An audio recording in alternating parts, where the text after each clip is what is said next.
সহপাঠী নির্বাচন করা।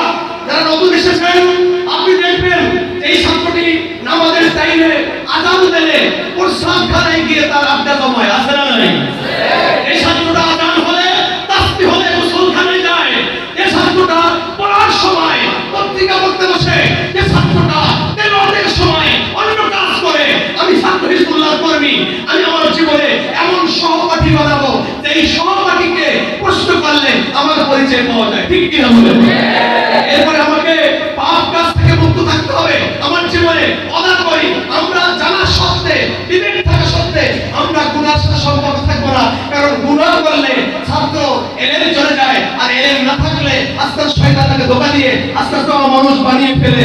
এরপরে ওস্তাদের প্রতি সম্মান এবং এভাবে করে করে আমাদের একজন আদর্শ ছাত্র হওয়ার জন্য প্রথম কাজ হবে পড়াশোনা করব, তরিকা চর্চা করব, সংগঠন করব। মরিবুল কৃষ্ণ রহমতুল্লাহ বলেছেন যে ছাত্র পড়াশোনা করে সে ভালো, এর সাথে যে তরিকা চর্চা করে সে আরো ভালো, এর সাথে তার সাংগঠনিক জ্ঞান আছে, সংগঠন চর্চা করে সে সবার চাইতে ভালো। কয়টা কাজ করেন? তিনটা।